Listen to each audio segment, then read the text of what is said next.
22-ാം അധ്യായത്തിന്റെ 11-12 വാക്യത്തെ അടിസ്ഥാനമാക്കിയാണ് ഇന്ന് പകൽ നിങ്ങളുമായി ഒരുമിച്ച് ഈ തിരുവചനത്തിൽ നിന്നുള്ള ചിന്ത നിങ്ങൾക്ക് നൽകി തരുവാൻ ആഗ്രഹിക്കുന്നത്. വെളിപ്പാട് പുസ്തകത്തെ കുറിച്ച് ബേസായി പറഞ്ഞാൽ, അടിസ്ഥാനപരമായി പറഞ്ഞാൽ, യേശുക്രിസ്തുവിന്റെ വെളിപ്പാടാണ് ഈ വെളിപ്പാട് പുസ്തകം എന്ന് പറയുന്നത്.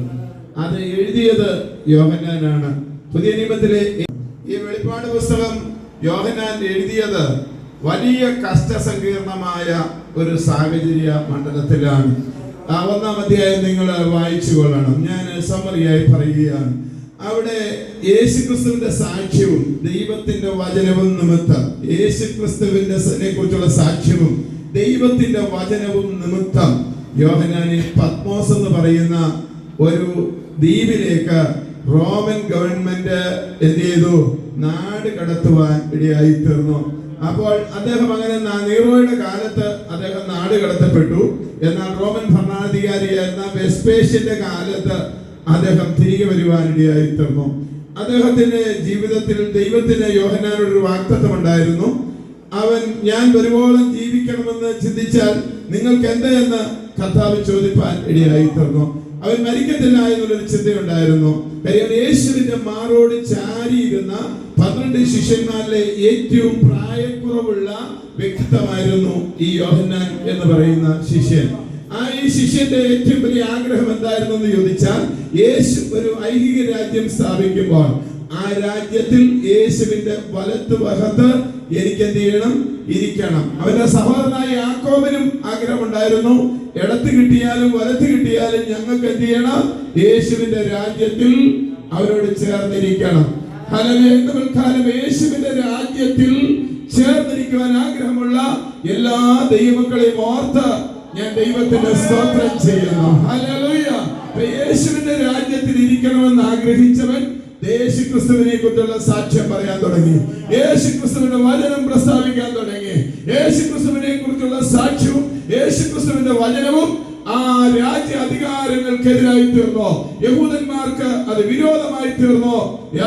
അത് നിമിത്തം യോഹന്നാനെ എന്ത് ചെയ്തു? റോമൻ ഗവൺമെന്റ് അറസ്റ്റ് ചെയ്ത് തിളച്ച എണ്ണയിൽ ഇട്ടു. അന്നത്തെ റോം മുഴുവനും, ലോകം മുഴുവനും ഭരിച്ചിരുന്ന ഭരണാധികാരികളായിരുന്നു റോമ സാമ്രാജ്യം. യേശുവിന്റെ കാലത്ത് ലോകം മൊത്തം ഭരിച്ചിരുന്ന സാമ്രാജ്യം റോമ സാമ്രാജ്യമായിരുന്നു. ലോകം മൊത്തം ഭരിച്ചിരുന്ന ആ 4 സാമ്രാജ്യങ്ങളെ കുറിച്ച് ചരിത്രം പറയുന്നുണ്ട്. ലോകം മുഴുവൻ ഭരിച്ച ഒന്നാമത്തെ സാമ്രാജ്യം ഇന്നത്തെ ഇറാഖിന്റെ നേതൃത്വത്തിൽ ബാബിലോൺ സാമ്രാജ്യം. അത് ചരിത്രത്തിലെ നെബൂഖദ്നേസർ ചക്രവർത്തി ലോകം മൊത്തം പിടിച്ചെടുത്ത് ഭരിച്ചു. അദ്ദേഹത്തിന്റെ കീഴിലായിരുന്നു നമ്മുടെ ഇന്ത്യ തൊട്ട് ലോകത്തിലെ എല്ലാ രാജ്യവും. അത് കഴിഞ്ഞ് ഇന്നത്തെ ഇറാന്റെ ഭാഗമായിരുന്ന പേർഷ്യ സാമ്രാജ്യം, ആ പേർഷ്യൻ സാമ്രാജ്യം ഈ ലോകം മൊത്തം വാണിരുന്നു. ആ ഇന്ത്യയുടെ പേരൊക്കെ ആ പേർഷ്യൻ സാമ്രാജ്യത്തിന്റെ ഭരണത്തിന്റെ അകത്തുള്ളതായി തിരുവചനത്തിൽ രേഖപ്പെടുത്തിയിരിക്കുന്നതായിട്ട് കാണുന്നു. ഹിന്ദുദേശം മുതൽ ആഫ്രിക്ക കൂശ് വരെയുള്ള എല്ലാ പ്രദേശങ്ങളും ആ പേർഷ്യൻ രാജാക്കന്മാർ ഭരിച്ചു. അതിനുശേഷമായി ആ ഫിലിപ്പിലെ രാജാവായിരുന്ന ഫിലിപ്പ് രാജാവിന്റെ മകൻ, ഗ്രീസിന്റെ ഭരണാധികാരിയായിരുന്ന ഫിലിപ്പ് രാജാവിന്റെ മകൻ ഫിലിപ്പ് എന്ത് ചെയ്തു? അദ്ദേഹത്തിന്റെ മകൻ, ഫിലിപ്പിന്റെ മകൻ ഗ്രേറ്റ് എന്നാണ് അറിയപ്പെടുന്നത്, ഗ്രേറ്റ് അലക്സാണ്ടർ. അദ്ദേഹം ലോകം പിടിച്ചെടുക്കുവാൻ തുടങ്ങി. അദ്ദേഹം ഒരു സൈന്യവുമായി ഇന്ത്യ വരെയും കടന്നു വന്നു. ഇന്ത്യയുടെ നമ്മുടെ ബംഗാളിന്റെ ഒക്കെ ഭാഗത്ത് അദ്ദേഹം പിടിച്ചെടുത്ത് എത്തപ്പെട്ട് കഴിഞ്ഞപ്പോൾ അദ്ദേഹത്തിന് തിരികെ പോകണമെന്നുള്ള ആഗ്രഹം. അറേബ്യൻ രാജ്യങ്ങൾ പിടിച്ച് പേർഷ്യൻ രാജ്യങ്ങൾ ഇങ്ങനെ പിടിച്ച് ഇന്ത്യ പിടിച്ചെടുത്ത് പേർഷ്യൻ രാജ്യങ്ങളെല്ലാം പിടിച്ച് അദ്ദേഹം എന്ത് ചെയ്തു? അദ്ദേഹം നമ്മുടെ മസ്കറ്റിൽ ചെന്നപ്പം അദ്ദേഹത്തിന് ജലദോഷം വന്നു. അപ്പോൾ പ്രായം 33 മാത്രമേ ഉള്ളൂ. ആ ജലദോഷം വന്നപ്പോൾ ഗ്രീക്ക് സാമ്രാജ്യം ലോകം മൊത്തം പിടിച്ചെടുത്ത അലക്സാണ്ടർ ചക്രവർത്തി പെട്ടെന്ന് ജ്വരം പിടിച്ച് മരിക്കാൻ പോകുക. അലക്സാണ്ടർ ഒരു കാര്യം പറഞ്ഞു, ഞാൻ ഈ ലോകം മൊത്തം 33 വയസ്സിനിടെ എല്ലാവരെയും കീഴ്പ്പെടുത്തി, എല്ലാ രാജാക്കന്മാരെയും കീഴ്പ്പെടുത്തി, ലോകം ഞാൻ എന്റെ കരവിരുത് കൊണ്ട് പിടിച്ചെടുത്തു, എന്നാൽ ഇതാ ഞാൻ പോകുകയാണ്. അതുകൊണ്ട് അലക്സാണ്ടർ അവസാനം പറഞ്ഞ വാക്കിതാണ്, നിങ്ങൾ എന്റെ ശവപ്പെട്ടിയിൽ എന്ത് ചെയ്യണം? നിങ്ങൾ എന്റെ ശവപ്പെട്ടിയിൽ എന്നെ അടക്കുമ്പോൾ അതിന് 2 ദാരം കൊടുക്കണം. ആ ദാരങ്ങളിലൂടെ എന്റെ കാര്യങ്ങൾ പുറത്തേക്ക് മലർത്തി വെക്കണം. എന്തിനെന്ന് ചോദിച്ചാൽ ഞാൻ ഒന്നും ഇവിടുന്ന് കൊണ്ടുപോകുന്നില്ല. മനസ്സിലാക്കി ദൈവത്തെ സ്തുതിച്ചാട്ടെ. അതുകൊണ്ടാണ് ഞാൻ നഗ്നനായി വന്നു, നഗ്നനായി പോകും. ഹല്ലേലൂയ. ലോകത്തിന്റെ 3ാമത്തെ സാമ്രാജ്യാധിപൻ, ഗ്രീക്ക് സാമ്രാജ്യം ലോകത്തിൽ സ്ഥാപിച്ച സ്ഥാപകൻ പറയുക, ഞാൻ നഗ്നനായി വന്നു, നഗ്നനായി പോകുക. ഞാൻ ഒന്നും നേടിയിട്ടില്ല. ദൈവവേദനേ, ഈ ലോകത്തിൽ എന്തെങ്കിലും നേടാൻ കഴിയണമെങ്കിൽ യേശുക്രിസ്തുവിന്റെ സാമ്രാജ്യത്തിന്റെ അംഗമാകണം. ഞാനത് പറഞ്ഞു വരട്ടെ. 4ാമത്തെ ലോകം ഭരിച്ചിരുന്ന 4ാമത്തെ സാമ്രാജ്യം അലക്സാണ്ടറിന്റെ മരണത്തോടുകൂടി അദ്ദേഹത്തിന്റെ 4 സേനാ നായകന്മാർ രാഷ്ട്രം വിഭജിച്ചെടുത്തു. ആദ്യം റോം ആസ്ഥാനമായുള്ള ഭരണാധികാരി, പിന്നത്തേതിൽ ശക്തിപ്പെട്ട് മറ്റ് കൂട്ട് സൈന്യാധിപന്മാരെ തോൽപ്പിച്ച ലോകത്തിന്റെ ഏക സാമ്രാജ്യ അധിപന്മാരായി റോം ഭരിക്കുവാൻ തുടങ്ങി. ആ ഭരണകാലത്ത് പുതിയൊരു സാമ്രാജ്യം സ്ഥാപിപ്പാൻ ഒരുവൻ കടന്നു വന്നു. അവനാണ് നസ്രായൻ യേശു. ആ നസ്രായനായ യേശുവിനെ ആര് കണ്ടെത്തിയെന്നറിയാമോ? ഈ ഗ്രന്ഥത്തിന്റെ എഴുത്തുകാരനായ യോഹന്നാൻ കണ്ടെത്തി. അവന്റെ മാറിലേക്ക് അവൻ ചാരുവാൻ തുടങ്ങി. ലോകത്തിൽ എന്തെല്ലാം നേട്ടങ്ങൾ ഉണ്ടെങ്കിലും ഏറ്റവും വലിയ നേട്ടം യേശുവിന്റെ മാറിൽ ചാരുക എന്നുള്ളതാണ്. സന്തോഷമുള്ള ദൈവത്തെ സ്തുതിച്ചാട്ടെ, സന്തോഷമുള്ള ദൈവത്തിന് സ്തോത്രം ചെയ്താട്ടെ. അങ്ങനെ യേശുവിന്റെ മാറിൽ ചാരിയുന്ന യോഹന്നാനെ റോമൻ ഭരണാധികാരിയായിരുന്ന നീറോ തിളപ്പിച്ച എണ്ണയിലിട്ട് അദ്ദേഹം പൊള്ളി ഇങ്ങനെ വരുമെന്ന് ചിന്തിച്ചു. അദ്ദേഹം മരിച്ചില്ല, എണ്ണയിൽ നിന്ന് പുറത്തെടുത്തു. ലാസ്റ്റിൽ അദ്ദേഹത്തെ ആ റോമൻ ചക്രവർത്തിയായ നീറോ ഇങ്ങോട്ട് വിട്ടെന്നറിയാമോ? അദ്ദേഹത്തെ ആ പാറകൾ ഖനനം ചെയ്യുന്ന, മാർബിളൊക്കെ ഖനനം ചെയ്യുന്ന ഒരു വലിയ ദ്വീപ്. ആ ദ്വീപിൽ മനുഷ്യവാസമില്ല, ഹിംസ്ര ജന്തുക്കൾ മാത്രമേ ഉള്ളൂ. ആ ദ്വീപിലേക്ക് കാലുകളൊക്കെ ബന്ധിച്ച് നമ്മുടെ ദ്രംബ് അനർന്ന കുടിയേറ്റക്കാരെ അയക്കുന്നത് പോലെ ചങ്ങലയൊക്കെ ഇട്ട് കപ്പലിൽ കയറ്റി അവരെ ഖനിയിലെ അടിമപ്പണി ചെയ്യുവാൻ, ഖനിക്കുള്ളിലേക്ക് അടിമപ്പണി ചെയ്യുവാൻ തടവുകാരായി വിട്ടു. ആ കൂട്ടത്തിൽ ഇന്നത്തെ തുർക്കിയുടെ എല്ലാം ഭരണാധികാരിയായി, ആത്മീയ ഭരണാധികാരിയായിരുന്ന നമ്മുടെ അപ്പോസ്തലൻ യോഹന്നാന് എന്തെന്നറിയാമോ? അദ്ദേഹം അവിടേക്ക് പോകേണ്ടി വന്നു. അത് ഖനികളുടെ നാടായ പാറമടങ്ങളുടെ നാട്ടിൽ അദ്ദേഹം ആ ഖനിയിൽ അദ്ദേഹം ജോലി ചെയ്തു. കഷ്ടപ്പെട്ടത് എന്താണെന്നൊന്നുമല്ല ഇതിന്റെ അകത്ത് എഴുതിയിരിക്കുന്നത്. യേശുക്രിസ്തുവിന്റെ സാക്ഷ്യം, ദൈവത്തിന്റെ വരവ് നിമിത്തം അടിമയായ ഒരു തടവുപുള്ളിയ റോമൻ ചക്രവർത്തിയുടെ ആ കുറ്റക്കാരായ ആ തടവുകാരുടെ കൂട്ടത്തില് ഒരടിമയായി അദ്ദേഹം പത്മോസിലേക്ക് പോകേണ്ടി വന്നു. ആ പത്മോസിലായിരുന്നപ്പോൾ അദ്ദേഹം കർത്തൃ ദിവസം, ഒരു ഞായറാഴ്ച ദിവസം വന്നപ്പോൾ അവൻ തുർക്കിയിലുള്ള 7 സഭകളെ കുറിച്ചുള്ള ചിന്തയാൽ ആത്മഭാരമുള്ളവനായി തീർന്നു. ഹല്ലേലൂയ. അവൻ അവിടെ ആത്മഭാരമുള്ളവനായിരിക്കുമ്പോൾ സ്വർഗം അവന് മുമ്പിൽ തുറക്കുവാനിടയായി തീർന്നു. സന്തോഷമുണ്ട്. ദൈവത്തെ സ്തുതിച്ചാട്ടെ. ഇന്നും ആത്മഭാരത്തോടെ യേശുക്രിസ്തുവിന്റെ വചനവും സാക്ഷ്യം നിമിത്തം നീ വെല്ലുവിളികളും പോരാട്ടങ്ങളും സഹിക്കുന്നെങ്കിൽ ലോകത്തിന്റെ വാതിലുകളൊന്നും നിന്റെ മുമ്പിൽ തുറന്നില്ലെങ്കിലും സ്വർഗത്തിന്റെ വാതിൽ ഇതാ നിന്റെ മുമ്പിൽ തുറക്കാം. വിശ്വസിക്കുന്ന ദൈവത്തെ സ്തുതിച്ചാട്ടെ. യോഹന്നാന്റെ മുൻപിൽ ഇതാ സ്വർഗത്തിന്റെ വാതിൽ തുറന്നു. അവൻ കണ്ട മാർബിൾ ചാരിയിരുന്ന യേശു ക്രൂശിതനായി മരിച്ച് കല്ലറയിലേക്ക് പോകുന്ന കാഴ്ചകളൊക്കെ കണ്ട് അവൻ ഉയർത്തെഴുന്നേറ്റ് സ്വർഗത്തിലേക്ക് പോകുന്ന കാഴ്ചകളൊക്കെ കണ്ട് യോഹന്നാൻ തൃപ്തി അടഞ്ഞിരിക്കുകയായിരുന്നു. എന്നാൽ അവൻ അങ്ങനെയുള്ള യേശുവിനെ അവൻ വീണ്ടും കാണുമ്പോൾ അന്ന് മനുഷ്യനായിരുന്നു സ്വർഗത്തിലേക്ക്, സ്വർഗ ശരീരത്തിൽ പോകുമ്പോൾ അവന് മനുഷ്യന്റെ രൂപത്തിൽ കടന്നുപോയെങ്കിൽ ഇതാ യേശുവിന്റെ വ്യക്തമായ ദർശനം 1-ാം അധ്യായത്തിൽ യോഹന്നാൻ കാണുക. അതിനെക്കുറിച്ച് എങ്ങനെയാണ് എഴുതിയിരിക്കുന്നത്? നീ കണ്ടതും ഇപ്പോൾ ഉള്ളതും മേലാൽ സംഭവിപ്പാനിരിക്കുന്നതുമായവ എഴുതുക. Hallelujah, hallelujah. 1-ാം അധ്യായത്തിൽ നിന്ന് ആ വാക്യം കണ്ടവർ എടുത്തൊന്ന് വായിച്ചാട്ടെ. നീ കണ്ടതും ഇപ്പോൾ ഉള്ളതും ഇനി സംഭവിക്കാനിരിക്കുന്നതും എന്റെ വലത്തിൽ കണ്ട 7 നക്ഷത്രത്തിന്റെ മർമ്മവും 7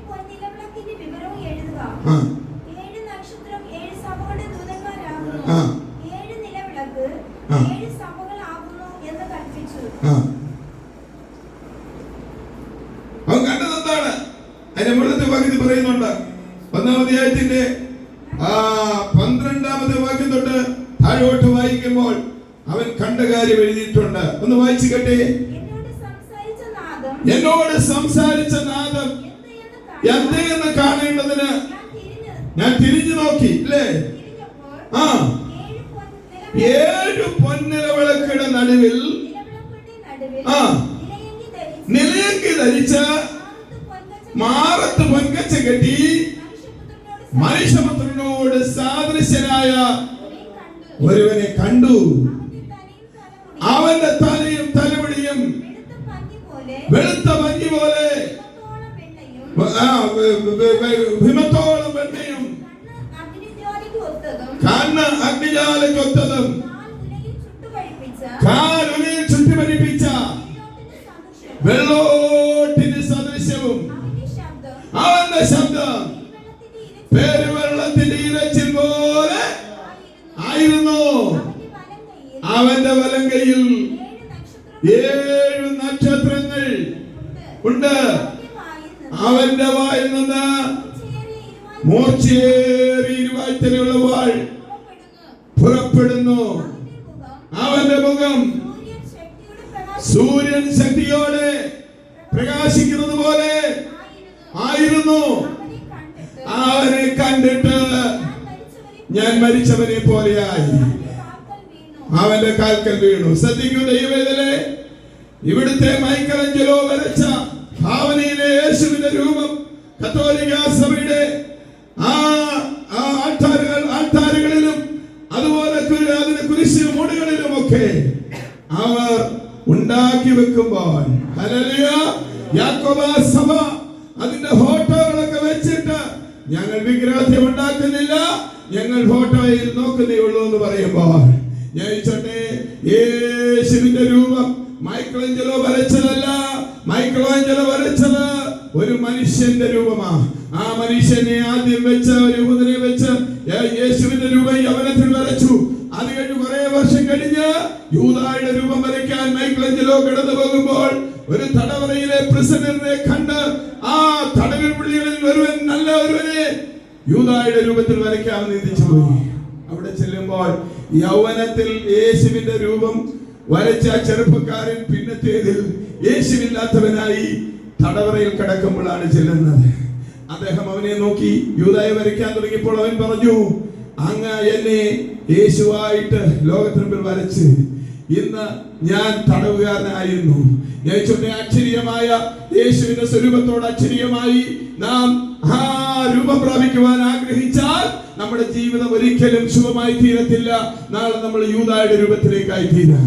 മനസ്സിലാക്കി ദൈവത്തെ ശ്രദ്ധിച്ചാട്ടെ. എന്നാൽ ഹൃദയ കണ്ണുകൾ തുറന്ന് ഇതുവരെക്കാലം യേശുവിനെ കാണുവാൻ നീ തയ്യാറായാൽ യേശുവിന്റെ രൂപം നീ കാണുമ്പോൾ നിന്നിൽ ഒരു ഫെയിന്റ് ഉണ്ടാകും. നിന്നിൽ ഒരു ആത്മീയ ആത്മാവും പ്രാണനും 84 സംഘത്തിൽ വായിക്കുക, എന്റെ ദേഹവും ദേഹിയും ആത്മാവും ദൈവത്തെ നോക്കി ഇംഗ്ലീഷിൽ വായിക്കുമ്പോൾ ഫെയിന്റ് ആകുക, ആലസ്യപ്പെടുക. യോഹന്നാൻ യേശുവിനെ കണ്ടപ്പോൾ ഒരു മരിച്ചവനെ പോലെ അവന്റെ കാൽക്കൽ വീണു. മനസ്സിലാക്കി ദൈവത്തെ സ്തുതിച്ചാട്ടെ. യഥാർത്ഥ ആരാധന വരണമെങ്കിൽ നമ്മുടെ ഹൃദയ കണ്ണുകൾ പ്രകാശിക്കണം. അതുകൊണ്ട് പ്രാർത്ഥിക്കുക സഭയ്ക്ക് വേണ്ടി. നിങ്ങളുടെ ഹൃദയത്തിന്റെ കണ്ണുകൾ നിങ്ങളുടെ ഹൃദയ ദൃഷ്ടി പ്രകാശിച്ചിട്ട് നിങ്ങൾ ഭേദാഭേദങ്ങളെ തിരിച്ചറിയുന്നവരായി തീരണം. 3-ാം അധ്യായത്തിൽ വരുമ്പോൾ നിങ്ങളുടെ വിളിയുടെ ആശ ഇന്നതൊന്ന് തിരിച്ചറിയേണ്ടതിന് അവൻ നിങ്ങളുടെ അകക്കണ്ണുകളെ തുറക്കണമേ എന്ന് പൗലോസ് പ്രാർത്ഥിക്കുകയാണ്. ഇന്നുവെക്കാലം സഭയ്ക്ക് വേണ്ടി പൗലോസ് പ്രാർത്ഥിച്ചതുപോലെ ഞാനും നിങ്ങൾക്ക് വേണ്ടി ഈ സന്ദേശം നൽകി നിങ്ങളുടെ ഹൃദയങ്ങളെ ഇന്നുവെക്കാലം പരിശുദ്ധാത്മാവ് തുറക്കുവാൻ നമ്മുടെ സ്നേഹസ്വരൂപനായ നമുക്ക് വേണ്ടി പ്രാണത്യാഗം ചെയ്ത നമ്മുടെ യേശുനാഥനെ കാണേണ്ടവണ്ണം കാണുവാൻ ഇന്നുവെക്കാലം ഹൃദയ കണ്ണുകൾ തുറക്കുവാൻ എല്ലാ കണ്ണുകളും തുറക്കപ്പെടുവാൻ നമുക്ക് ദൈവസന്നിധിയിൽ പ്രാർത്ഥനയോട് നമ്മളെ തന്നെ സമർപ്പിച്ചു കൊടുക്കാം. എത്ര പേർ ഇന്നുവെക്കാലം ആഗ്രഹിക്കുന്നു എനിക്ക് എന്റെ യേശുവിനെ കാണണം. Hallelujah, hallelujah. സമരിയാക്കാർ കടന്നു വന്നു. ഫിലിപ്പോസ് എന്ന് പറയുന്ന ശിഷ്യനോട് പറയുക, ഞങ്ങൾക്ക് യേശുവിനെ കാണണം.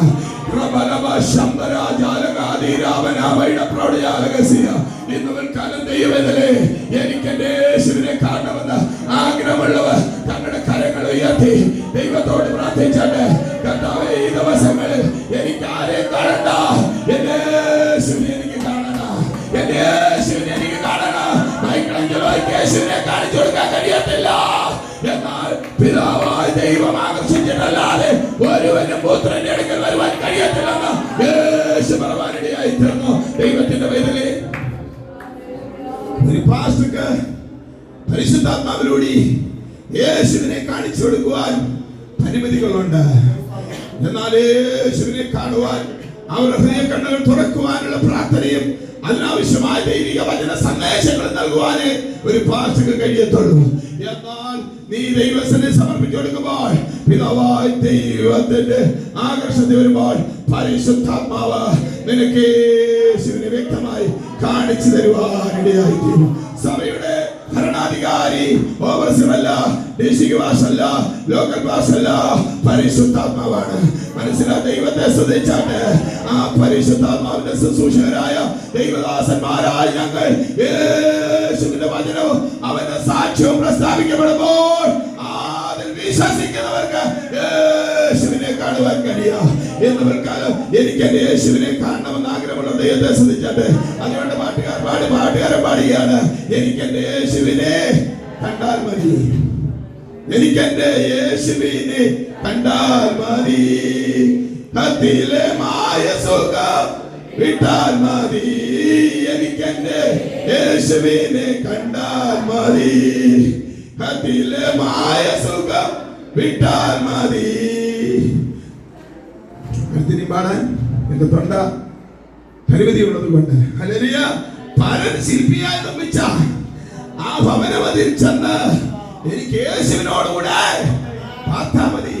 യേശുവിനെ കാണുക മാത്രമല്ല, യേശുവിനോടുകൂടി ഇന്ന് എനിക്ക് പാർക്കണം. മനസ്സിലാക്കി ദൈവത്തെ സ്തുതിച്ചാട്ടെ. അങ്ങനെ ആഗ്രഹിച്ച ഒരു മനുഷ്യനുണ്ട്, അത് മറ്റാരുമല്ല, ആളും ക്രിയവനായ സക്കായിയാണ്. ലൂക്കോസ് 10 വായിക്കുമ്പോൾ സക്കായി ഒരു ബിൽ കളക്ടറായിരുന്നു, സ്റ്റേറ്റ് ടാക്സ് ഓഫീസർ ആയിരുന്നു. ആ സ്റ്റേറ്റ് ടാക്സ് ഓഫീസർ അവന്റെ ഹൃദയത്തിൽ ഒരു ആഗ്രഹം ഉണ്ടായി, യേശു എങ്ങനെയുള്ളവനെന്ന് എനിക്കൊന്ന് കാണണം. ഈ യേശു എങ്ങനെയുള്ളവനെന്ന് കാണുവാൻ അവൻ ആഗ്രഹിച്ചെങ്കിൽ യേശു അവന്റെ ആഗ്രഹം സാധിപ്പിക്കുവാൻ അവന് വേണ്ടി അവന്റെ ആൾക്കുറി അനുഭവം കൊണ്ട് പുരുഷാരത്തെ കാണുവാൻ പരിധിയുള്ളത് കൊണ്ട് അവനൊരു മരത്തേൽ വലിഞ്ഞു കയറി യേശുവിന്റെ അടുക്കൽ ചെന്ന് പറയാണ്, സക്കായിയെ വേഗം നീ ഇറങ്ങി വാ, ഞാനിത് നിന്നോടുകൂടെ പാർക്കാൻ പോകുക. യേശുവിനെ കാണാൻ നീ ആഗ്രഹിച്ചാൽ യേശു നിന്റെ അടുക്കൽ വരും. യേശുവിനെ കാണുവാൻ ആഗ്രഹിച്ചാൽ യേശു നിന്റെ വീട്ടിൽ വരും. യേശുവിനെ കാണുവാൻ ആഗ്രഹിച്ചാൽ യേശു നിന്നോടുകൂടി അത്താഴം കഴിക്കും. അവിടുന്ന് സഭയോട് പറയുകയാണ്, ഞാൻ വാതിൽക്കൽ നിന്ന് മുട്ടുന്നു, ആരെങ്കിലും എന്റെ ശബ്ദം കേട്ട് വാതിൽ തുറന്നാൽ ഞാനും അവനും ഒരുമിച്ച് അത്താഴം കഴിക്കും. സന്തോഷമുണ്ട് ദൈവത്തെ സ്തുതിച്ചാട്ടെ. സന്തോഷത്തോടെ ദൈവത്തിന് സ്വന്തം ജീവൻ കഴിയുന്നവർ ഇന്ന് സന്തോഷത്തോടെ ദൈവത്തെ സ്തുതിച്ചാട്ടെ. ഹല്ലേലൂയ. യേശുവുമായി വസിക്കുന്ന എത്ര അനുഗ്രഹമാണ്. പഴയ നിയമത്തിന് കാഴ്ചപ്പാടൊക്കെ ആത്മാവിലുണ്ടായപ്പോൾ അവൻ 101 സങ്കീർത്തനത്തിൽ പറഞ്ഞു, കർത്താവേ രാജാവായിട്ടൊക്കെ ദൈവം അവനെ ആക്കിയപ്പോൾ ദാവീദ് പറയുക, കർത്താവേ നീ എപ്പോൾ എന്റെ വീട്ടിൽ വരും. അവൻ യേശുവിനെ കാണാൻ ആഗ്രഹിച്ചപ്പം അവനൊരു പ്രതിഷ്ഠ തീരുമാനം എടുത്തു കേട്ടോ. ഇന്ന് കാലം യേശുവിനെ കാണുവാൻ ആഗ്രഹിക്കുന്ന എല്ലാവരും ഒരു പ്രതിഷ്ഠ തീരുമാനത്തിലേക്ക് നയിക്കപ്പെടണം. പരിശുദ്ധാത്മാവ് ആഗ്രഹിക്കുന്ന ചില സന്ദേശമാണ് പാറശാല ദൈവസഭയോട് സംസാരിച്ചു കൊണ്ടിരിക്കുന്നത്. ഇന്ന് കാലം യേശുവിനെ കാണുവാൻ ആഗ്രഹിക്കുന്നെങ്കിൽ ഒരു കാര്യം ചെയ്യണം. എന്താണ്? ഒരു പ്രതിഷ്ഠയും തീരുമാനവും നിന്റെ ജീവിതത്തിൽ ഉണ്ടാകണം. അവനെടുത്ത പ്രതിഷ്ഠ തീരുമാനം 101 സങ്കീർത്തനത്തിൽ അവൻ രേഖപ്പെടുത്തുകയാണ്. ഞാൻ നീച്ച കാര്യം എന്റെ കണ്ണിന് മുമ്പിൽ എന്ത് ചെയ്യത്തില്ല, വെക്കയില്ല. ക്രമം കെട്ടവരുടെ പ്രവൃത്തിയെ ഞാൻ എന്ത് ചെയ്യും, വെറുക്കും. വഞ്ചന ചെയ്യുന്നവരെ എന്ത് ചെയ്യത്തില്ല, എന്റെ വീട്ടിൽ പാർക്കത്തില്ല. ഹല്ലേലൂയ. ഞാൻ യഹോവ ഭക്തന്മാരെ എന്ത് ചെയ്യുന്നറിയാമോ, ബഹുമാനിക്കും, റെസ്പെക്ട് ചെയ്യാം. ഞാൻ മനസ്സിലാക്കി ദൈവത്തെ സ്തുതിച്ചാട്ടെ. ദൈവദാസന്മാരെ, ദൈവ ജനത്തെ ബഹുമാനിക്കുവാൻ, ആദരിക്കുവാൻ, കരുതുവാൻ, സ്നേഹിക്കുവാൻ ഞാൻ തയ്യാറാണ്. Hallelujah, hallelujah. ഇന്ന് മുൻകാലം ദൈവത്തെ കർത്താവിനെ കാണാൻ ആഗ്രഹിക്കുന്നവർ, ദാവീദിനെ പോലൊരു സമർപ്പണ തീരുമാനം,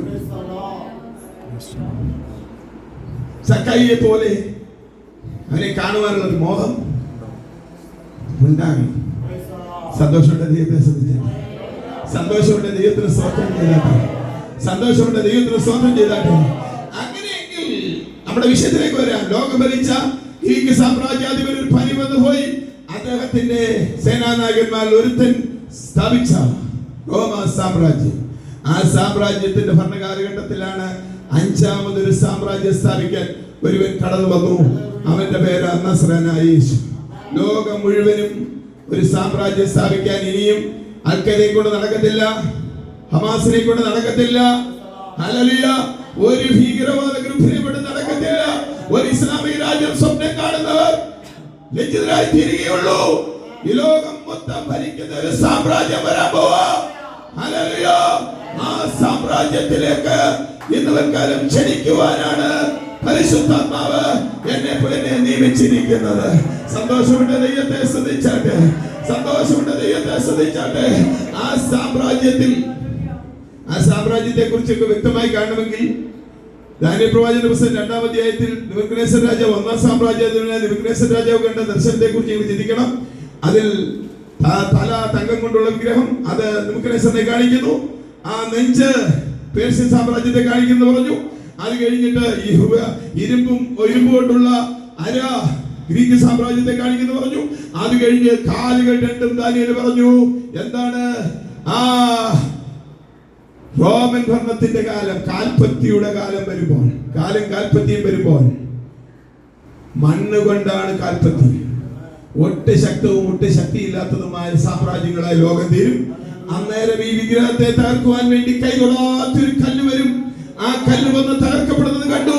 ദാനിയേൽ യേശുക്രിസ്തുവിന് 800 സംവത്സരങ്ങൾക്ക് മുൻപ് ദാനിയേൽ പ്രവാചകൻ കാണുകയാണ്.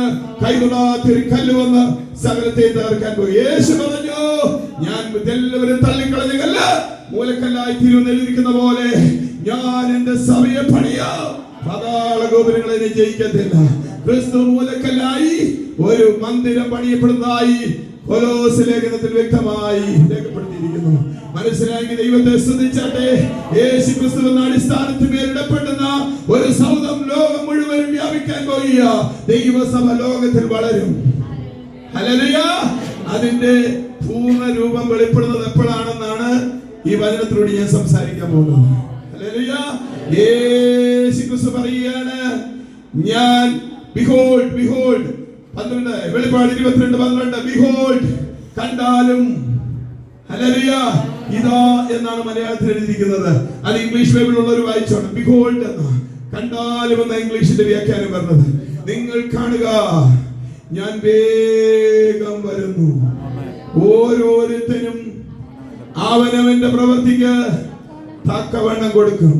ദാനിയേൽ പ്രവാചകന്റെ പുസ്തകം 2-ാം അധ്യായത്തിൽ എഴുതപ്പെട്ട കൈതൊടാത്ത കല്ല് വന്നു.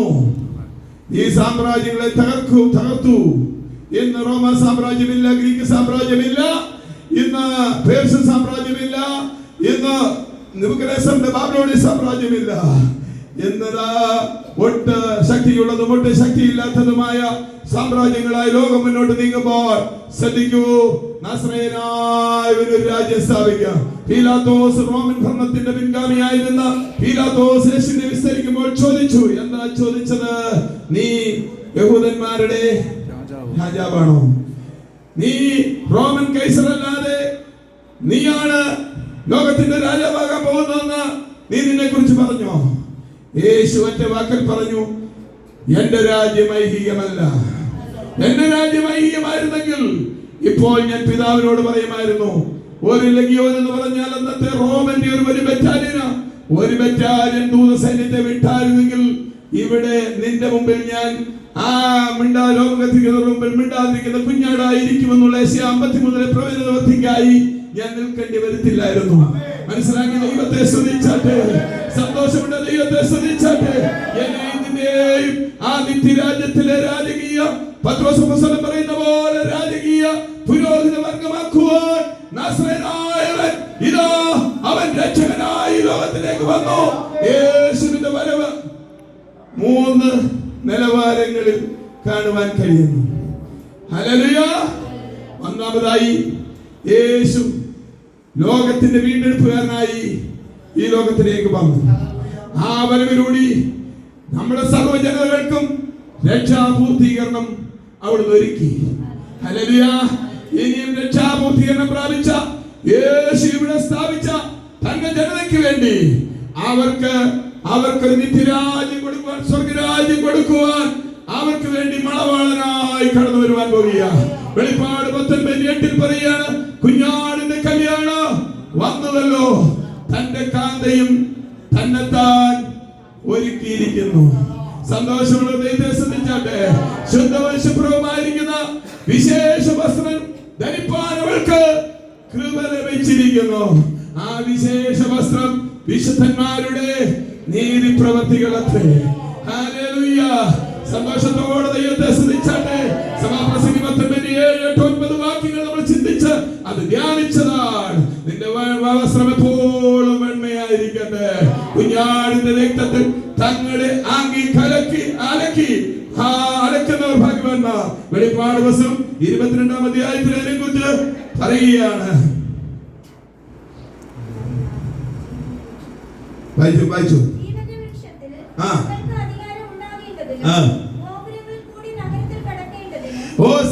ജീവന്റെ വൃക്ഷത്തിൽ അവകാശമുണ്ടാകേണ്ടതിന്. ഉൽപ്പത്തി പുസ്തകത്തിൽ മാനവരാശിക്ക് നഷ്ടപ്പെട്ട എന്തൊക്കെ ജീവിച്ചിരിക്കുവാൻ, മരണം കൂടാതെ എന്തൊക്കെ ജീവിച്ചിരിക്കുവാൻ, തേജസ്സിന്റെ വസ്ത്രം ധരിച്ച് ജീവിച്ചിരിക്കുവാൻ ദൈവം കക്ഷിപ്പാൻ കൽപ്പിച്ച ജീവവൃക്ഷത്തിന്റെ ഫലം ഭക്ഷിക്കുവാൻ കഴിയാതെ അവർ വസ്ത്രം നഷ്ടപ്പെടുത്തി. അവരെവിടേക്ക് വന്നു? അവർ എടുത്ത നിലത്തിലേക്ക് കടന്നു വന്നു. അത് നിമിത്തം നമുക്കും വസ്ത്രം നഷ്ടപ്പെട്ടു. നമ്മളെ നീതിയുടെ രക്ഷയുടെ വസ്ത്രം, യെശയ്യാപ്രവാചകൻ പറയുന്ന പോലെ നീതിയുടെ രക്ഷയുടെ വസ്ത്രം ധരിപ്പിക്കുവാൻ അവൻ ഈ ഭൂമിയിലേക്ക് നമ്മുടെ രക്ഷകനായി വന്നു. അവൻ നമുക്ക് വേണ്ടി വീണ്ടെടുപ്പിന്റെ പ്രവൃത്തികൾ പൂർത്തീകരിച്ചു. ഇന്ന് കാലം ദൈവത്തിലെ അവൻ നമുക്ക് വേണ്ടി രക്ഷകനായി വന്നു. ഇന്ന് അവന്റെ രാജ്യത്തിന്റെ പ്രജകളെ രക്ഷകനായി വന്ന യേശു ചെയ്തത് ആശ്ചര്യമായ ഒരു സാമ്രാജ്യം സ്ഥാപിക്കല്ല, അവന്റെ രാജ്യത്തിലേക്കുള്ള ഒരു ജനതയെ ഒരുക്കിയ. മനസ്സിലാക്കി ദൈവത്തെ സ്തുതിച്ചാട്ടെ. സന്തോഷമുണ്ട് ദൈവത്തെ സ്തുതിച്ചാട്ടെ. അവന്റെ രാജ്യവും അവന്റെ പുരോഹിതന്മാരുമായി നമ്മളെ അവൻ വിലയ്ക്ക് വാങ്ങിയിരിക്കുന്നു എന്ന് ലേഖനങ്ങൾ നമ്മളെ ഓർപ്പിക്കുന്നു. സന്തോഷമുണ്ട് ദൈവത്തെ സ്തുതിച്ചാട്ടെ. അവന്റെ രാജ്യവും പുരോഹിതന്മാരുമായി വിളിക്കപ്പെട്ട ദൈവമക്കളെ അവൻ താമസിവിന നമ്മളുടെ മണവാളനായി, നമ്മുടെ വീണ്ടെടുപ്പുകാരനായി അവൻ വരുവാൻ പോകുന്നു. അത് നമ്മൾ വായിക്കുമ്പോൾ കർത്താവ് താൻ ഗംഭീരനാഥോടും പ്രധാന ദൈവദൂതന്റെ ശബ്ദത്തോടു കൂടി മധ്യാകാശത്തിൽ ഇറങ്ങി വരും. ക്രിസ്തുവിൽ മരിച്ച മൃതന്മാർ മുമ്പേ ഉയർത്തെഴുന്നേൽക്ക, ജീവനോടെ ശേഷിക്കുന്നവരായ നാം തെസ്സലോനിക്കയിലെ വിശ്വാസിയുടെ പ്രത്യാശയ നാം കണ്ണിന്റെ അടഞ്ഞു തുറക്കും മുമ്പ് എന്തിനറിയാമോ? 1:15 ചേർത്ത് വായിക്കുമ്പോൾ കണ്ണിന്റെ അടഞ്ഞു തുറക്കും മുമ്പ് രൂപാന്തരം പ്രാപിച്ച് ആകാശമേഖലയിൽ കർത്താവിനെ എതിരേൽപ്പാൻ നമ്മൾ എന്തിനറിയാമോ? എടുക്കപ്പെടുവാനിടയായിത്തീരും. സന്തോഷമുള്ള ദൈവത്തെ സ്തുതിച്ചാട്ടെ. സന്തോഷമുള്ള ദൈവത്തെ സ്തുതിച്ചാട്ടെ. ആ വരവ് ലോകം കാണത്തില്ല. അവന്റെ ആ വരവിനെ കുറിച്ച് പറയുന്നത് കള്ളൻ വരുന്നത് പോലെ. വെളിപ്പാട് 16 പറയാണ്, ഈ കള്ളനെ പോലെ വരുന്നു.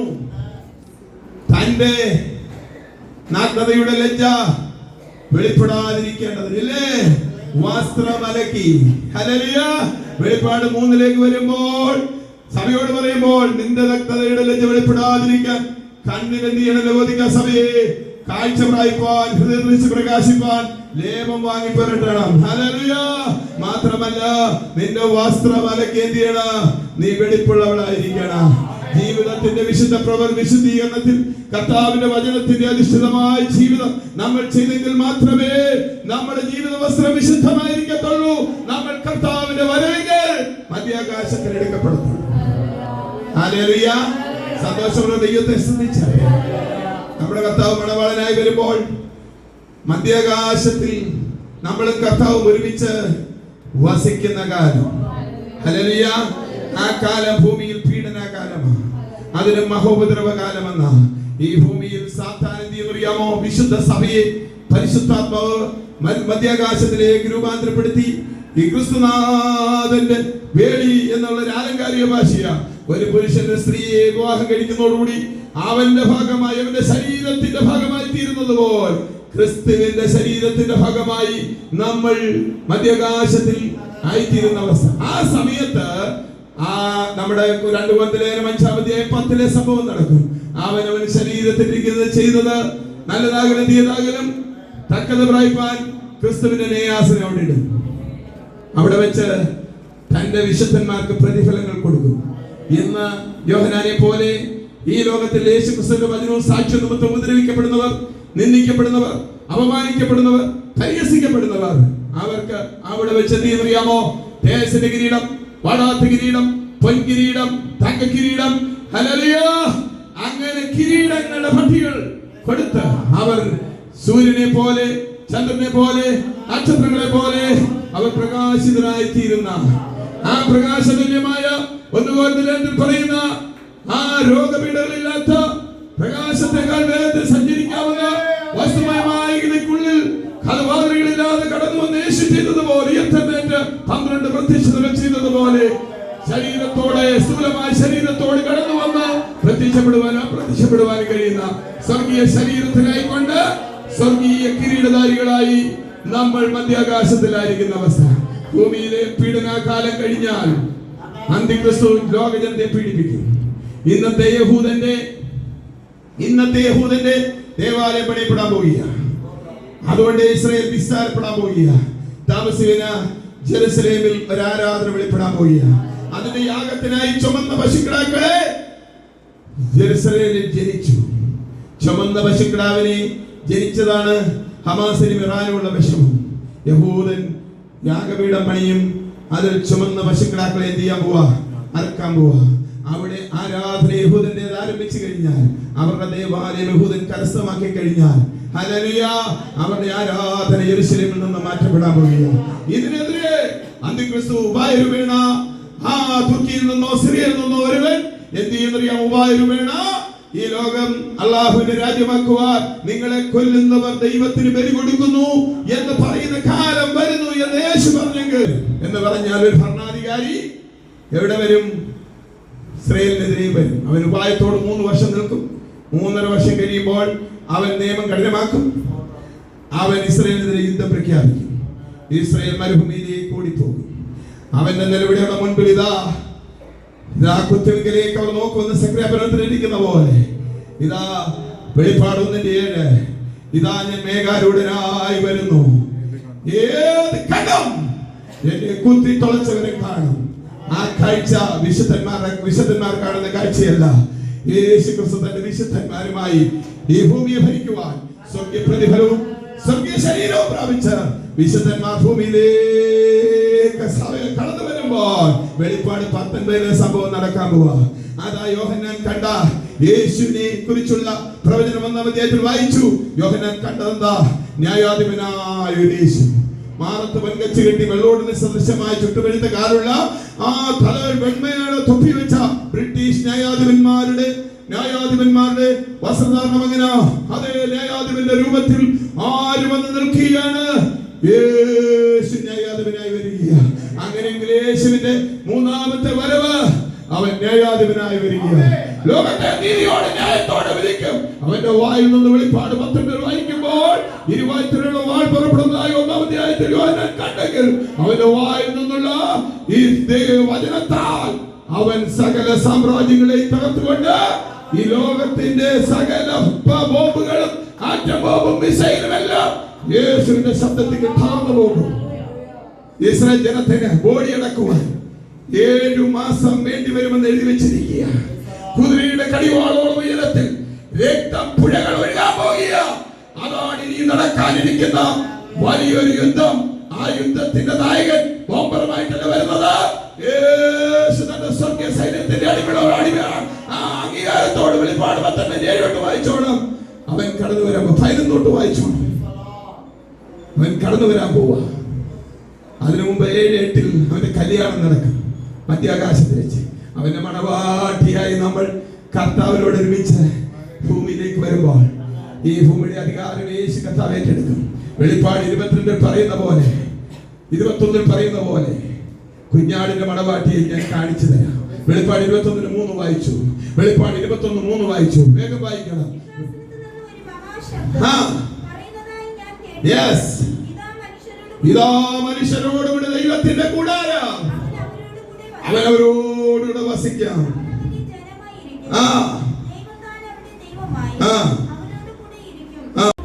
Yes, yes, yes, yes.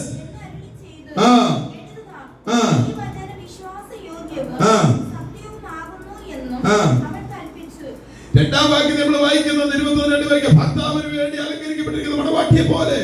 അപ്പം തിരുസഭയും കർത്താവും കൂടെ ഇറങ്ങി വരുമ്പോൾ ഞാൻ നിങ്ങൾക്ക് വേണ്ടി വാസസ്ഥലം ഒരുക്കാൻ പോയിരിക്കുന്നു. യോഹന്നാൻ 14 പറഞ്ഞ കർത്താവ് വാസസ്ഥലം ഒരുക്കിയ ആ പണിതുകൊണ്ടിരിക്കുന്ന ഭവനമുണ്ടല്ലോ, അത് 12 നവരത്നങ്ങളാണ് അതിന്റെ അടിസ്ഥാനം. ആ അടിസ്ഥാനത്തിന്മേൽ കൊണ്ട് നടക്കാൻ പോവാം. അപ്പൊ ആൾക്കാർ കാണുന്നത് സഭയല്ല.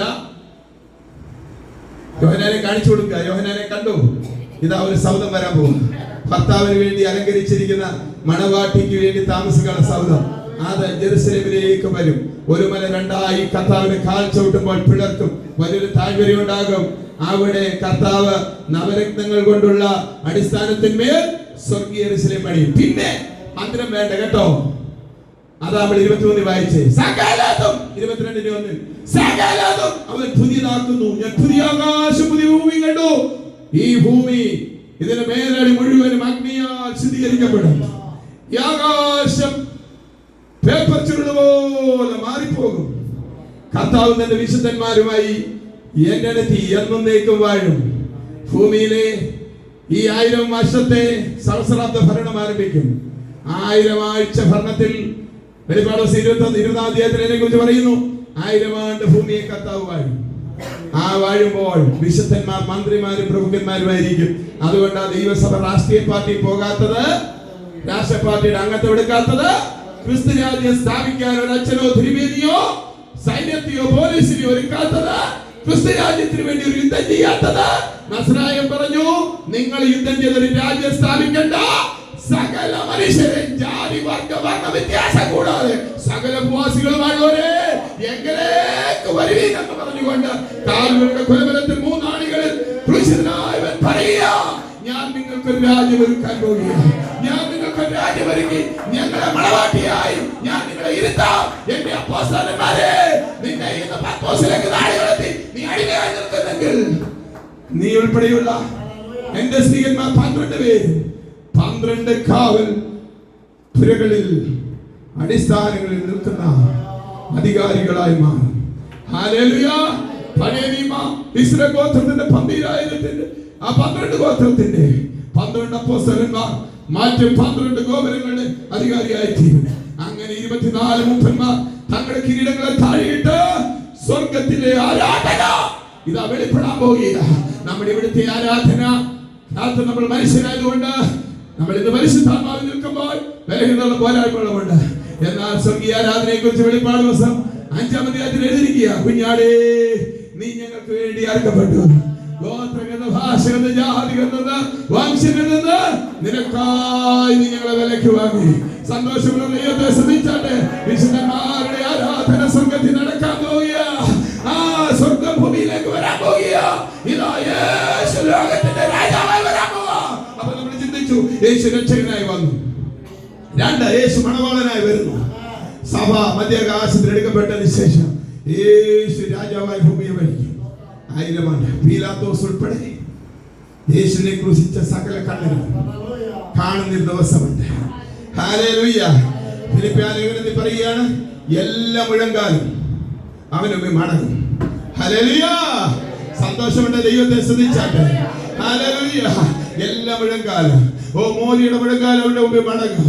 ഓ ട്രംപിന്റെ മുഴങ്കാലം അവന്റെ മുമ്പിൽ മടങ്ങും. അവന്റെ മുമ്പിൽ ഹിറ്റ്ലറിന്റെ മുഴങ്കാലം അവന്റെ മുമ്പിൽ മടങ്ങും. എല്ലാ ഭീകരവാദിയുടെ മുഴങ്കാലം അവന്റെ മുമ്പിൽ മടങ്ങും. എല്ലാ നാവ് വേറ്റ് പറയും, എന്താ പറയും? യേശു തന്നെ രാജാവ്. മനസ്സിലാക്കി ദൈവത്തെ സ്തുതിച്ചാട്ടെ. യേശു രാജാവാണെന്ന് പറഞ്ഞില്ലെങ്കിൽ അവന് 1000 സംവത്സരം യേശു അച്ഛനുമായി ലോകം ഭരിക്കുമ്പോൾ അവന് നന്മകൾ ലഭിക്കത്തില്ല. എല്ലാവരും തിരുമുൽക്കാഴ്ചയുമായി ക്രിസ്തുവാകുന്ന മണവാളിനും മണവാട്ടിയുമായ സഭയിൽ കർത്താവ് കൂടി ഇരിക്കുമ്പോൾ നമ്മൾ സ്വർഗീയ ശരീരത്തിൽ യേശുവിന് ലഭിച്ച അതേ ശരീരം നമുക്ക് തരാൻ പോകുന്നു. ആ ശരീരത്തിൽ ഇരിക്കുമ്പോൾ ഈ രാജാക്കന്മാരെല്ലാം പ്രഭുക്കന്മാർ വന്ന് യേശുരാജനെ കുമ്പിടുമ്പോൾ നമ്മളെ കുമ്പിടും. സന്തോഷമുണ്ട് ദൈവത്തെ ശ്രദ്ധിച്ചാട്ടെ, സന്തോഷമുണ്ട് ദൈവത്തെ ശ്രദ്ധിച്ചാട്ടെ. വെളിപ്പാട് 22 സന്ദേശം പറയാമെന്ന് ദൂതൻ മുമ്പിൽ കുമ്പിടാൻ ഭാവിച്ചപ്പോൾ ദൂതൻ പറഞ്ഞു, ഞാൻ നിനക്കും നിന്നെ പോലെ ദൈവജനം അനുസരിക്കുന്നവർക്കും സേവകാത്മാവാണ്. നീ എന്നെ ആരാധിക്കരുത്, ദൈവത്തെ ആരാധിച്ചു. സന്തോഷമുണ്ട് ദൈവത്തെ ശ്രദ്ധിച്ചാട്ടെ. ഒരു പുണ്യവാളിന്റെ പിന്നാലെ പോകണ്ട, ഒരു ദേവീദേവന്മാരുടെ പിന്നാലെ പോകണ്ട.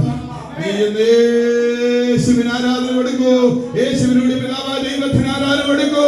അവൻ ഈ ഭൂമിയെ വാഴുമ്പോൾ നീ ലോകത്തെ ഭരിക്കും. അതിനുശേഷം ഈ ലോകത്തെ ന്യായം വിധിക്കും. സാത്താനെയും അവന്റെ ദൂതന്മാരെയും എന്ത് ചെയ്യുമെന്ന് അറിയാമോ? അഗാധഗർത്തത്തിൽ തള്ളിയിടും. നരകത്തെ കുറിച്ചും നരകത്തിലെ അവസ്ഥയെ കുറിച്ചും ഒക്കെ ഒന്ന് എടുത്ത് പറയുന്നില്ല, സമയം തീരുകയാണ്. അഗാധഗർത്തത്തിലേക്ക് എന്ത് ചെയ്യും? തള്ളിയിടും. അവിടെ കരച്ചിലും പള്ളിയിലും ഉണ്ടാകും. അവർ അപ്പോഴും ചാകത്തില്ല. മരിച്ചവരെ ആ ബാലവൃന്ദം ഉയർത്തെഴുന്നേൽപ്പിക്കും. വെളിപ്പാട് പുസ്തകം പറയാൻ 20-ാം അധ്യായത്തിൽ പുസ്തകങ്ങൾ തുറന്നു. ഹല്ലേലൂയ. എല്ലാ ദൈവത്തിനുള്ള പുസ്തകങ്ങളുടെ പേരുകൾ ഞാൻ പറയാം. 1 വെളിപ്പാട് പുസ്തകം, പ്രവചന പുസ്തകം, വെളിപ്പാട് 7:15 പറയുക. 2 യേശു ദൈവത്തിന് 7 മുദ്രയുള്ള പുസ്തകം, 5:1 പറയുകയാണ്. അടുത്ത കാണിയാണ് വെളിപ്പാട് 10:16 കാണുമ്പോൾ തുറന്നിരിക്കുന്ന പുസ്തകം. അടുത്ത കാണിയാണ് 20-ാം അധ്യായത്തിൽ നമ്മൾ വായിക്കുമ്പോൾ എന്താ കാണുന്നത്? ന്യായവിധിക്കായുള്ള പുസ്തകങ്ങൾ. ഹല്ലേലൂയ. വെളിപ്പാട് 22:12 വായിക്കുമ്പോൾ ജീവപുസ്തകം.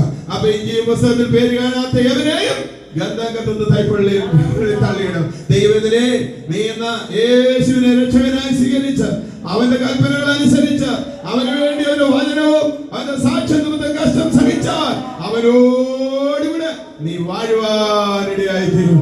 ആ വാഴ്ചയ്ക്ക് വേണ്ടി ഒരുക്കപ്പെടുന്ന ദൈവമക്കളുടെ കരങ്ങൾ ഇതുവരെ കാലം കാണും. അതുകൊണ്ടാകുവാൻ പറഞ്ഞ നേരത്തേക്കുള്ള ഈ ലഘുവായ കഷ്ടം ഞങ്ങൾക്ക് അനവധി നിത്യ തേജസ്സിന്റെ ആ വലിയ ഖനം ഞങ്ങൾക്ക് നൽകി തരുന്നുണ്ട്. ഞങ്ങളുടെ അകത്തെ മനുഷ്യൻ വളരട്ടെ, പുറമേയുള്ളവൻ ക്ഷയിക്കട്ടെ.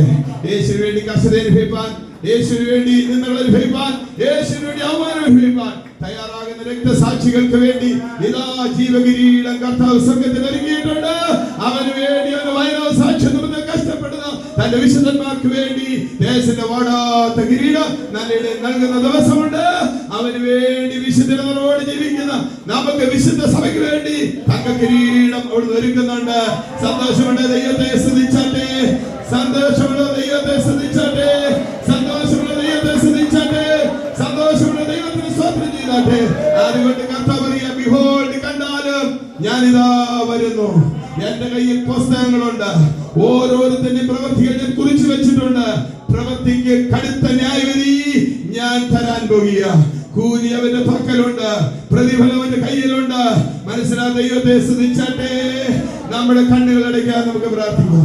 എല്ലാ കണ്ണുകളും അടയപ്പെടട്ടെ, ഹൃദയങ്ങൾ ദൈവത്തിന്റെ ഉയർത്തപ്പെടട്ടെ. കർത്താവ് യേശുവേ, എനിക്ക് നിന്നെ കാണണം. യേശുവേ, നിന്നെ പോലെ എനിക്ക് ഭൂമി ജീവിക്കണം. എന്റെ 70, 60, 80, 50, 45, 48 കർത്താവേ, എത്ര ആയുസ്സെന്ന് ഞാൻ അറിയുന്നില്ല. നൽകത്തന്നെ ആയുസ് കർത്താവേ, നിന്നോടൊപ്പം ജീവിപ്പാൻ ഞാൻ ബുദ്ധിയുള്ള മനുഷ്യനായി എന്നെ തൃക്കരയിൽ സമർപ്പിക്കുന്നു.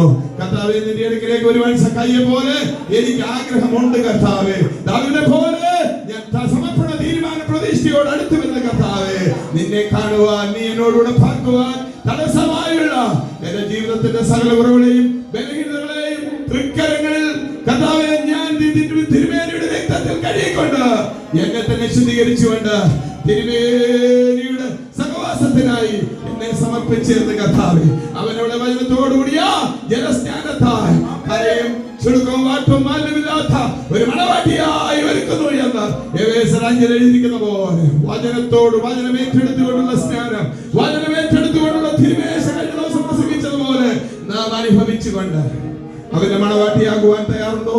സ്നാനപ്പെടാത്ത ദൈവമക്കളെ, വചനം ഏറ്റെടുത്ത് അവന്റെ മണവാട്ടിയാകുവാൻ, സ്നാനം സ്വീകരിച്ച് അവന്റെ മണവാട്ടിയാകുവാൻ നിനക്ക് താല്പര്യമുണ്ടോ? ഹല്ലേലൂയ.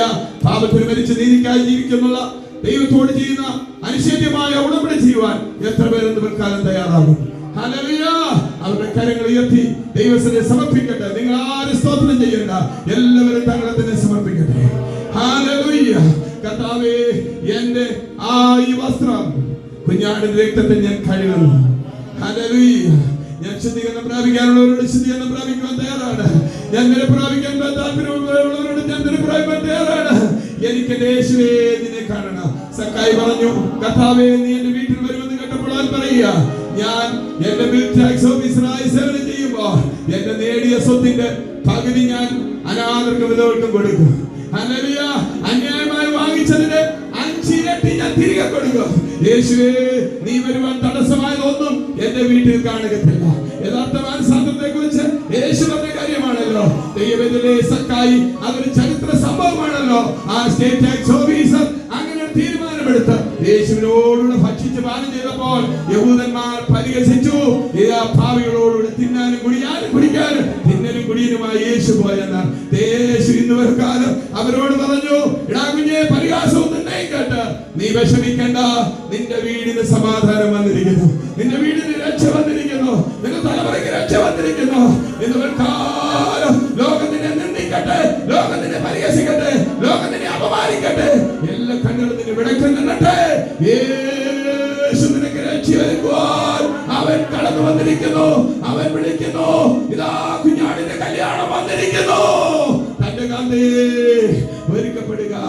ഇതാ വെളിപ്പാട് 4:1 പോലെ ഇവിടെ കയറി വരിക എന്നുള്ള ആ കാഹള ശബ്ദം തെസ്സലോനിക്കയിലെ പൗലോസ് പറയുന്ന പോലെ കർത്താവിന് ഗംഭീരനാഥം മുഴങ്ങാനുള്ള സമയമാണ്. സമർപ്പണമുള്ളവർ ദൈവത്തിന്റെ തീരുമാനം പ്രതീക്ഷിച്ചെടുക്കട്ടെ. ഇനി സ്റ്റാൻഡേർഡ് ആരും നമ്മുടെ സമയം കാണില്ല, അഭിഷേകം പ്രാപിക്കാതെ ആരും നമ്മുടെ സമയം കാണില്ല. നമുക്ക് വലിയൊരു ആഗ്രഹം ഉണ്ടായിരിക്കണം. ദൈവസഭയുടെ ആഗ്രഹം, കർത്താവേ നീ വരുമ്പോ നിന്നോടുകൂടെ എനിക്ക് ഭൂമി വാഴണം. ഈ വിശ്വാസയോഗ്യവും ഈ വെളിപാടുകൾ പറയാ, ഇത് വിശ്വാസയോഗ്യവും സത്യവുമാകുന്നു. ഇതിനോട് കൂട്ടാനോ കുറയ്ക്കാനോ അവകാശമില്ലെന്നുള്ള പ്രഖ്യാപനത്തോടെ ഈ തിരുവെഴുത്തിന്റെ പുസ്തകം ദൈവം നമുക്ക് ഒരു ദൂതൻ മുഖാന്തരം സ്വർഗത്തിന്റെ മറ നീക്കി യോഹന്നാൻ നേരിട്ട് കാണിച്ചു കൊടുത്തത്. യോഹന്നാൻ അത് പകർത്തി നമുക്ക് തന്നെങ്കിൽ ഈ സത്യവചനത്തിൽ യഥാർത്ഥമായി വിശ്വസിച്ചുകൊണ്ട് ലജ്ജിക്കാൻ വകയില്ലാത്ത ദൈവിക ശുശ്രൂഷകരായി നമുക്ക് മുന്നേറാം. ദൈവമായ കർത്താവ് ഈ വചനം കൊണ്ട് നമ്മളെ അനുഗ്രഹിക്കുമാറാകട്ടെ.